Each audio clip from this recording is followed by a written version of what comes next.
medar deui ngahanca deui tur ngahibur deui wargi Dahlia dina radiona sewang-sewangan kupidangan dongeng Sunda ti Dahlia anu dijomantarakeun 3 Lura 101,5 FM Radio Dahlia dina jejer carios si Konceleng Wilujeng ngadangukeun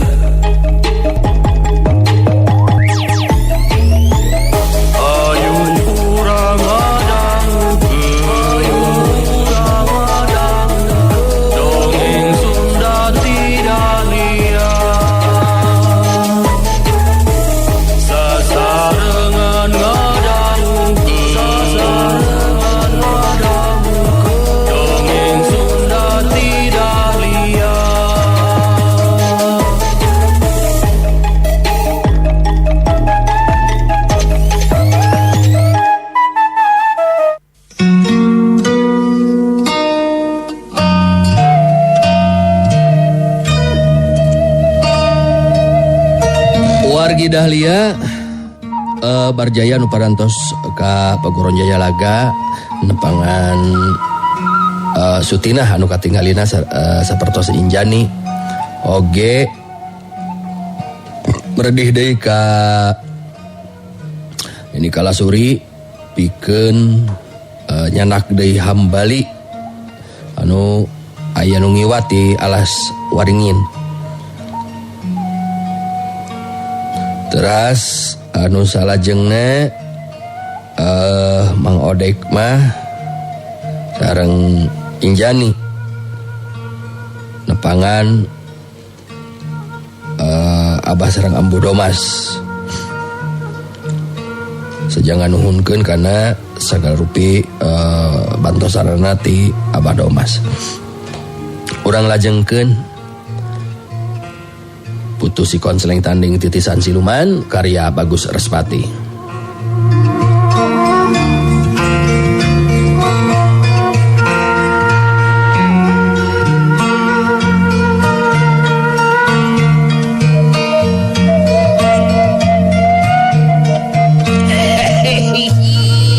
Aduh tenang ambo anu matak ayeuna rek nyelang heula ka lembur oge supaya bisa datang deui ka dieu bare mere karumasaan. Nya da abdi oge lebah dinya mah ngarti atuh ambo. Oh da ayeuna oge lain teu ngarti.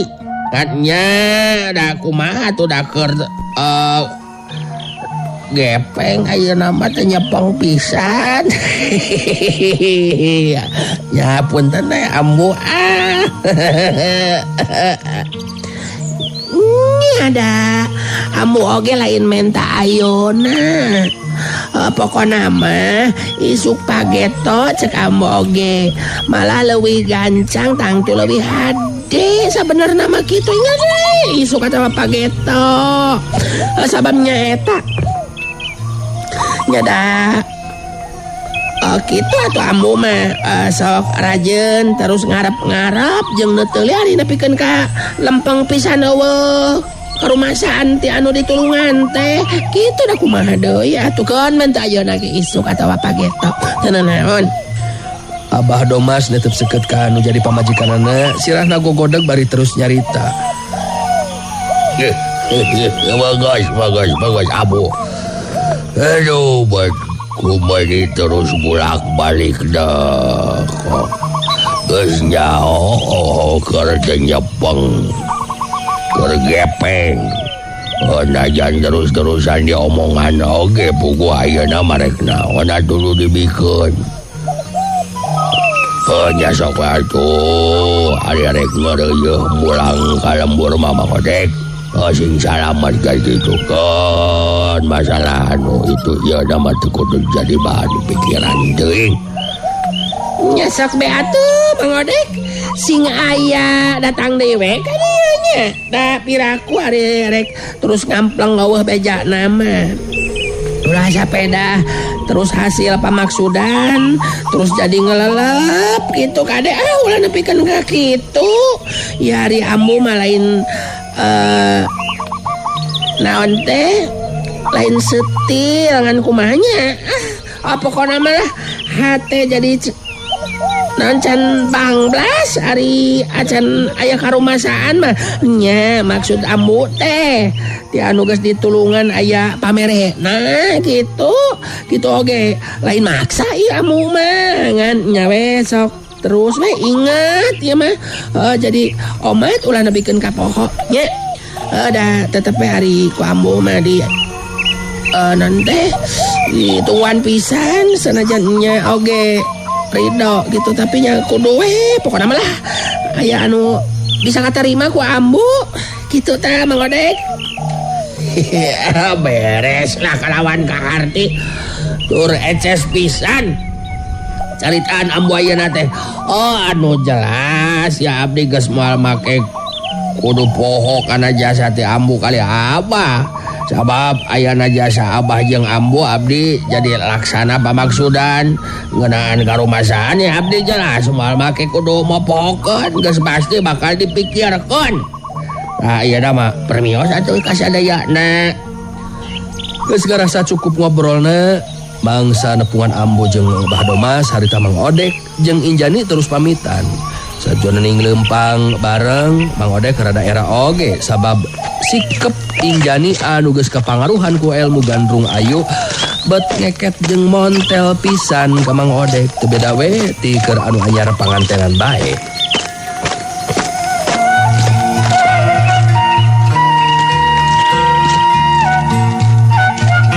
Bareng ngaliwat ka pilemburan puguh be jadi bahan perhatian urang lembur.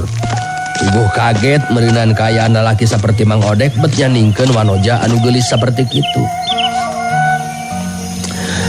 Waktu keur ngaleureuhkeun ka cape di tempat anu kabilang rada anggang ti pilemburan harita Injani diukna oge embung pajauh sigana teh malah dina sikep jeung caritaanana bet beki tambah geget bae. Injani diuk bari nyaranekeun cirahna kana taknak Mang Odek. Leungeun Injani nyekelan leungeun kencana Mang Odek bari terus nyarita pinuh rasa kadeudeuh.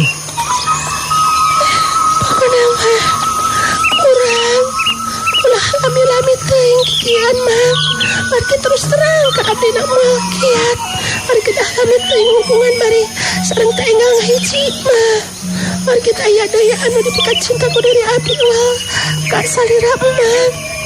Kumaha tos aya rerencangan waktu anu hade mah. Mun supaya orang aya dina kabagjaan bari salamet.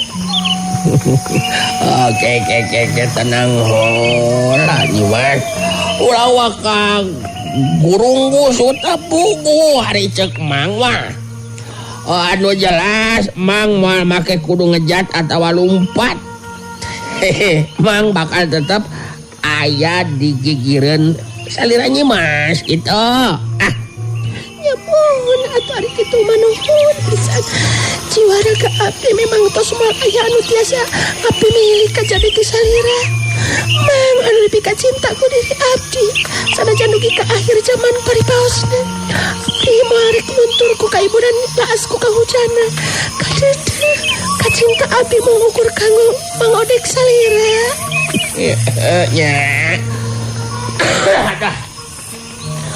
sok sanajan Mang oge ente benten ti salira atuh Nyimas da pugu ari perasaan mah memang sami. Tuh istri ente pamegot ngeunaan perasaan mah tangtos bakal sami moal aya bentena. Jadi salira Nyimas kedah tetep tenang, urang teu kudu gurung-gusuh panginten kanggo pangantenan. Bari-bari ge moal arek linci luncat mulang udar tina kali gadang Mang mah. Kawilang rada capek hate oge Mang Odek dina ngalayanan obrolan ti Injani anu estu teu bisa nyarita masalah anu sejen sigana teh kajaba ti ngabahas ngeunaan perasaan cintana jeung kahirupan ngarumah tangga. Kaayaan anu saperti kitu tetela Terlepas tina perhatian hiji jalma anu taya lianti Janaka geningan.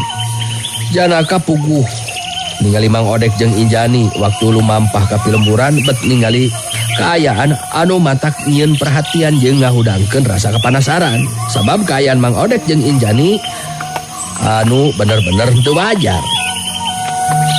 Janaka nyumput dina balik tatangkalan bari celina rancung ada dengekeun anu keur ngobrol. Gobe Janaka jadi kaget jeung teu ngarti kunaon kaayaan Injani bet saperti kitu. Janaka harita jadi ngomong sorangan dina jero hatena.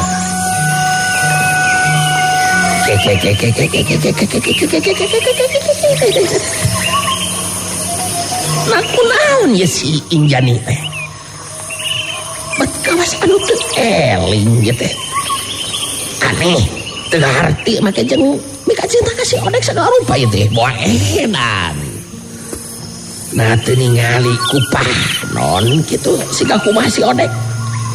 Bebeungetan sida jojodog kitu. Aduh itu kumaha sep kitu eta rarai si Odek. Mun deukeut kita lapung da ku aing ya. Jeung apanan manehna teh nyaho si Odek teh sasata anu geus ngasuh manehna. Bet siga anu teu beres ieu mah aya anu teu beres ieu ya. Aya anu teu wajar ceuk aing.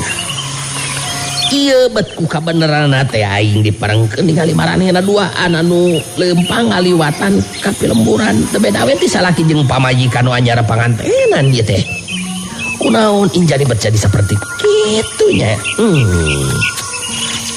Aduh nong torogan lurus tunjung ta si Odek tuh. Aduh eta rarai.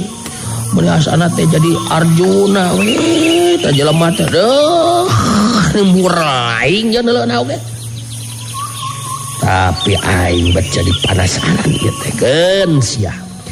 Rek terus ka mana cenah ku aing bakal dituturkeun. Aing bener-bener jadi penasaran ya. Jadi hayang nyaho ieu anu sabenerna.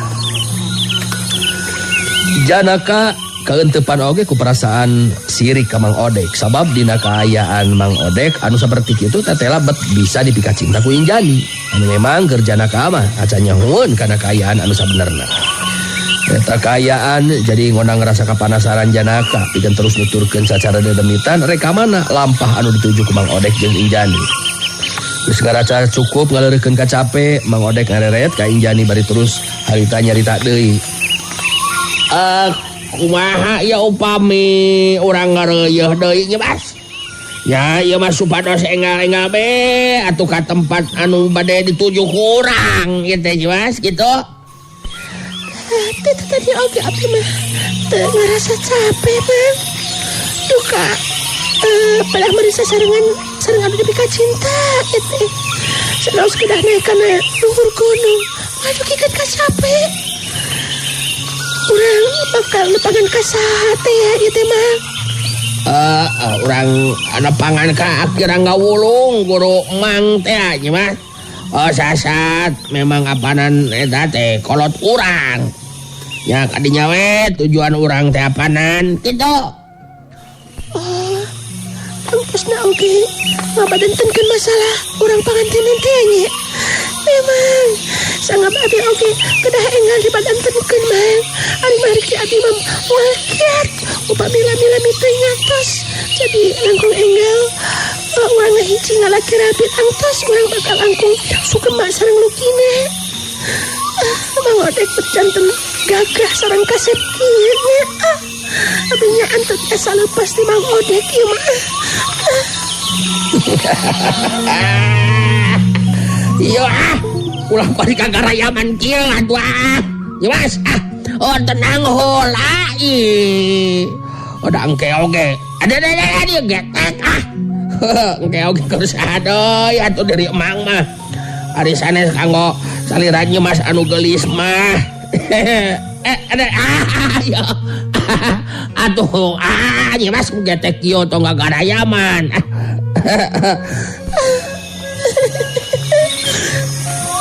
Ali cepengan. Ulah jepengan kanu eta. Atuh da getek. Anda mangatunya Mas aya mah.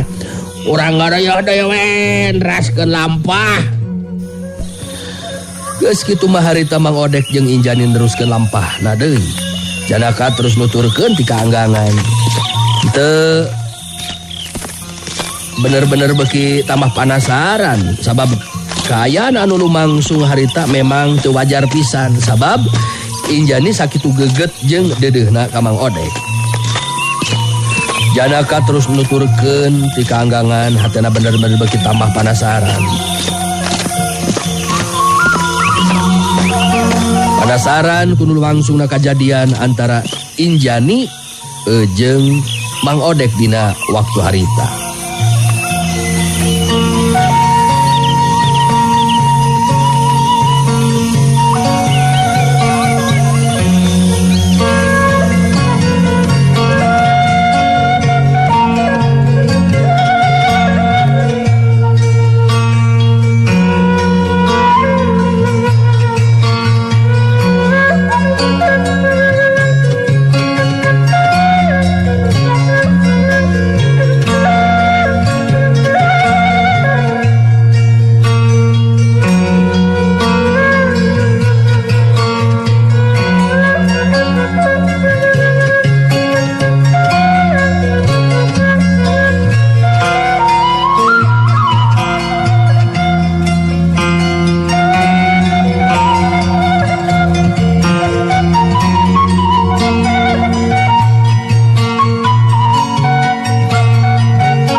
Wargi Dahlia urang tinggalkeun heula Mang Odek jeung Injani caturkeun harita di Paguron Jayalaga.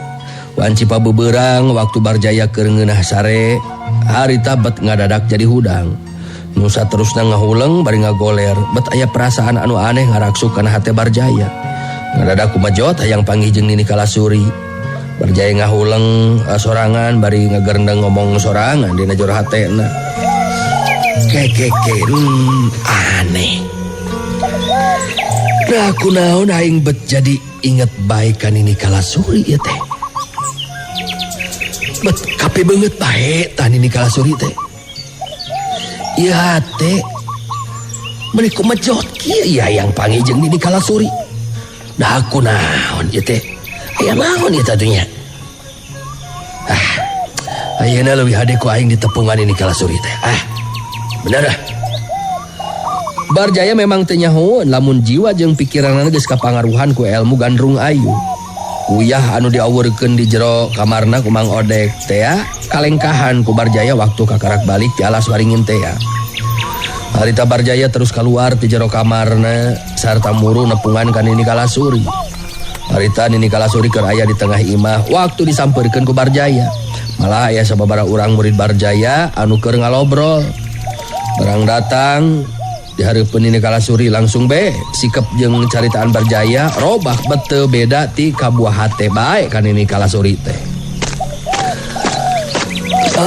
Sugan teh ka mana atuh Nini Kalasuri teh? Bet kusono teu panggih sapoe oge.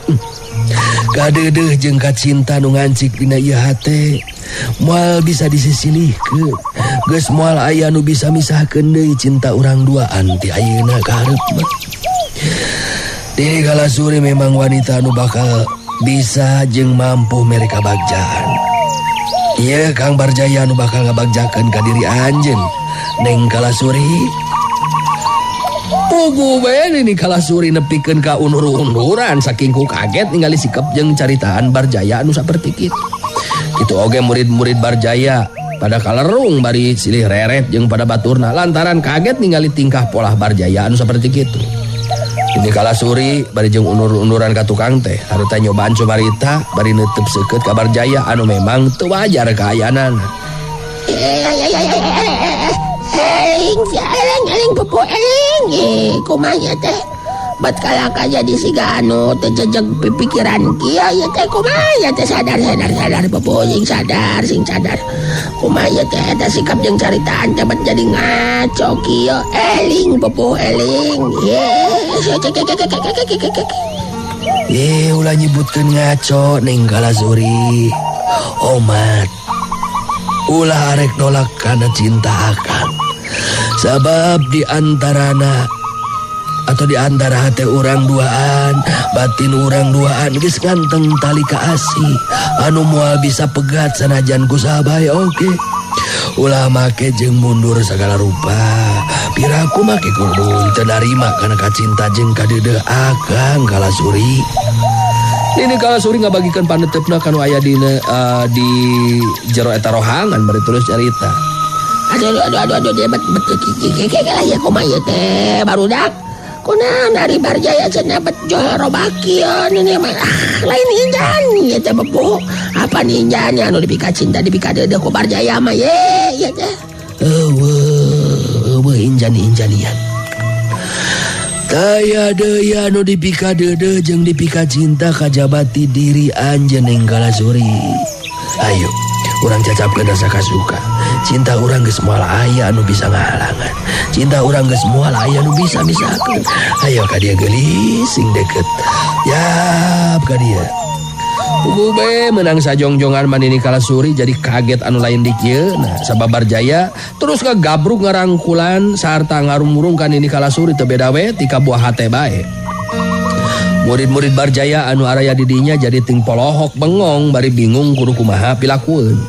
Tapi Nini Kalasuri mungguh ngarti karena ilmu kagaiban. Kaayaan Barjaya anu teu wajar saperti gitu jelas aya pangaruh anu ngajadikeun jiwa jeung pikiran Barjaya jadi teu jejeg.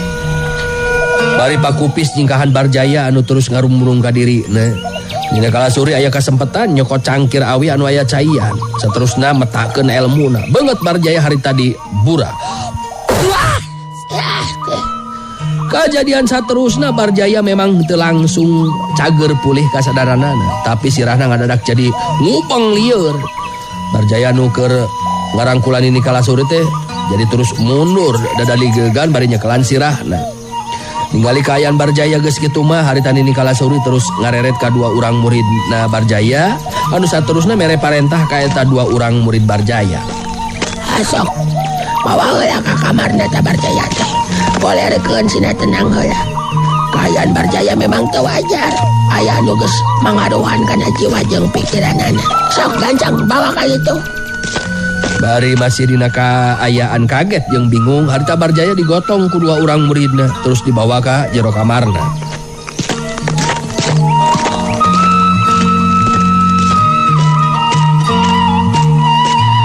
Geus aya di jero kamar Barjaya terus sina ngagoler. Sedangkan Nini Kalasuri harita terus langsung ngeureunkeun atau ngarmaneh di jero kamarna. Nini Kalasuri diuk sila bari terus sidakep meremkeun sapasang panona. Pergunakeun kakuatan batina pikeun nganyahoankeun kana kaayaan anu tumiba ka Barjaya. Nini Kalasuri ngarenghap narik napas panjang bari ngomong sorangan jero hatena. Saya teh jalemana anu geus bentangkeun ilmu gandrung ayu ka Barjaya itu. Jelas kaayaan Barjaya seperti itu lantaran pengaruh ilmu kinasihan gandrung ayu anu geus mangaruhan kana jiwa jeung pikiranana. Ngan anu teu kahareti ku diri aing teh kunaon Barjaya? Bacina kabungbulungan ku diri aing. Nu jelas Barjaya kudu boro-boro dicageurkeun ieu mah. Barabe lamun lila diantepkeun mah.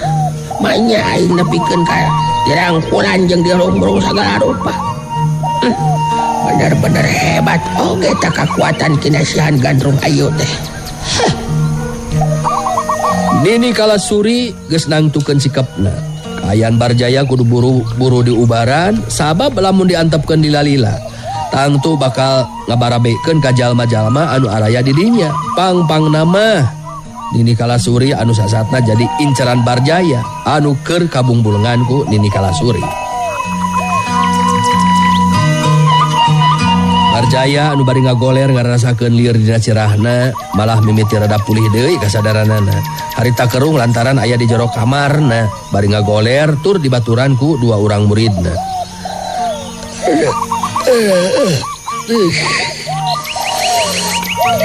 Kumaha ieu teh?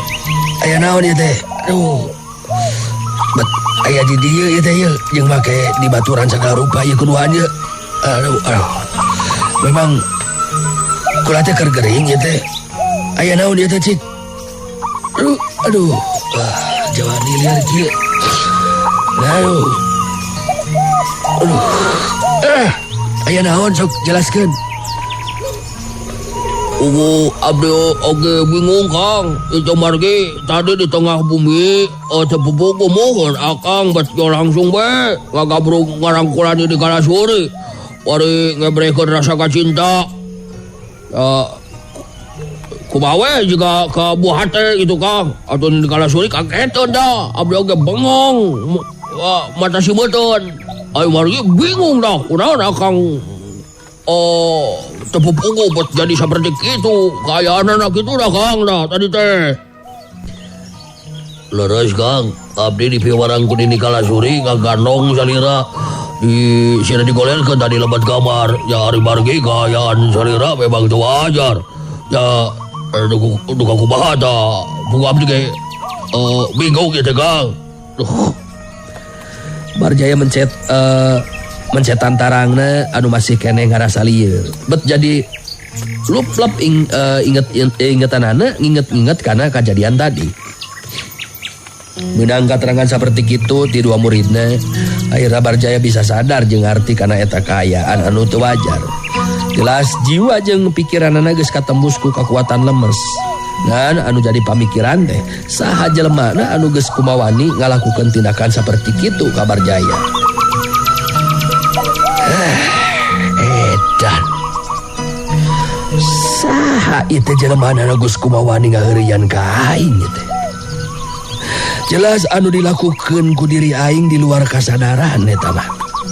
Artina aya anu geus ngagunakeun ilmu ku cara lemes sangkan kaayaan diri aing seperti kitu. Jeung eta nepikeun ka kabungbulengan teh kunini Kalasuri deh. Bener-bener kurang ajar mangkluk anu geus kaheureuyan ka diri aing. Barjaya jadi terus ambak-ambakan sorangan. Sabab jelema anu geus jail ka dirina bener-bener kurang ajar jeung lancang.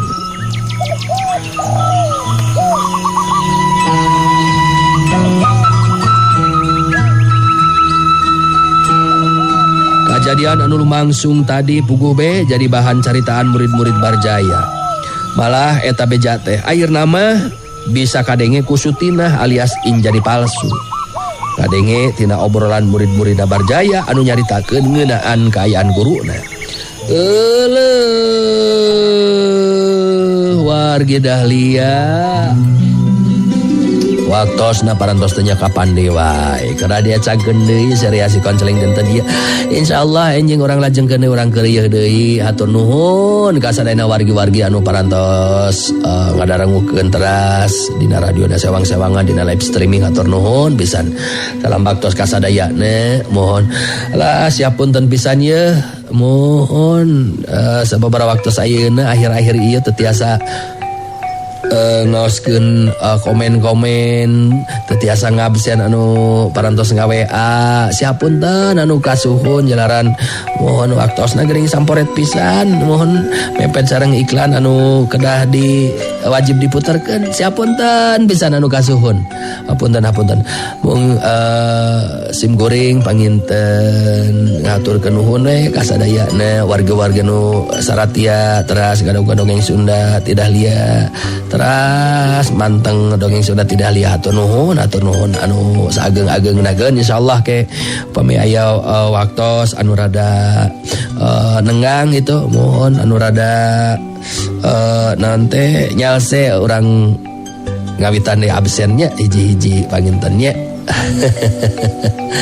di orang di absen ke ngawitan di absenan upami aya waktos nanya siapunten dinten ieu mah mohon tetiasa ka absen hiji-hiji kumkeun we ka kanggo sadayana terus sim goreng bener meri sejamit menuramit mungkur ka sadayana turun kana sadaya peratosanana hapunten tina sabaraha kakirangan sareng kalapatan wilujeng kantun wilujeng laksana ibadah saum permios. Assalamualaikum warahmatullahi wabarakatuh. Panteng radio Panteng Dahlia enak-enak langgamnya Dahlia Prunggah go goyang. Wargi Dahlia cag heula urang cageun heula dugi ka dieu dongeng Sunda ti Dahlia dina dinten ieu dina carios si Kongceleng Tong Cilap ulah dugi kakantun enjing patepang dangu deui dina acara sareng tempat anu sami mung di 101,5 FM Radio Dahlia. Wilujeng Kantun Permios.